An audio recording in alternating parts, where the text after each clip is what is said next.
Hello and good day, welcome to our YouTube channel, God's Promises. And today's video will be a fast, concise overview. Book of Amos, Chapter 8. Let's get started now.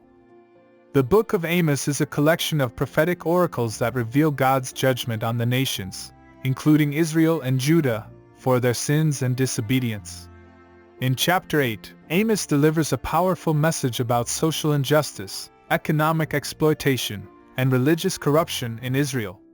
This chapter serves as a warning to all who oppress the poor and needy and those who neglect their spiritual responsibilities. The chapter begins with a vision of a basket of ripe fruit, which symbolizes the end of Israel's prosperity and the impending judgment of God.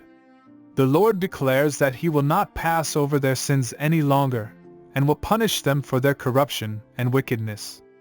He describes how the people are buying and selling with false scales, cheating the poor and needy, and how the rich are exploiting the weak for their gain.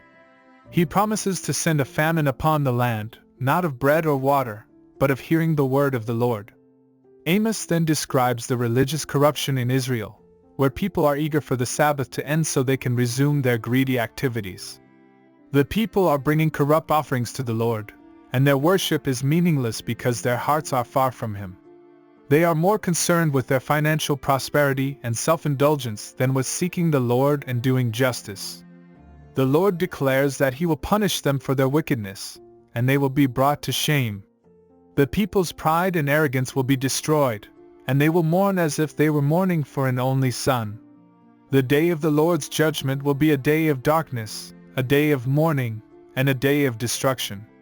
From this chapter, we can draw several key lessons and applications for our lives today. Firstly, we must be careful not to engage in any form of social injustice or economic exploitation. We should be honest in all our dealings, treating others fairly and justly, especially the poor and vulnerable. We should not take advantage of their situation for our personal gain, but instead, we should extend a helping hand to those in need. Secondly, we must be mindful of our religious practices and the sincerity of our worship.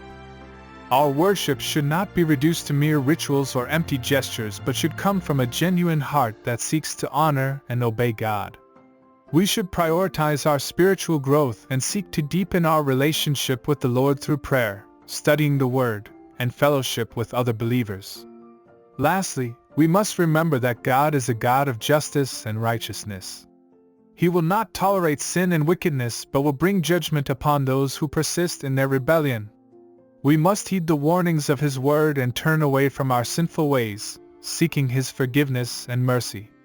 In conclusion, Amos chapter 8 serves as a powerful reminder of God's justice and righteousness. We must be mindful of our social and economic practices, our religious sincerity, and our obedience to the Word of God. Let us seek to honor God in all that we do and turn away from our sinful ways, knowing that He is faithful to forgive and restore us to Himself. Thank you for visiting us today. Please share with us your favorite Bible chapter below in the comments section. Don't forget to like and subscribe, it really does help our channel grow. Looking forward to see you back here for our next video. Always take good care.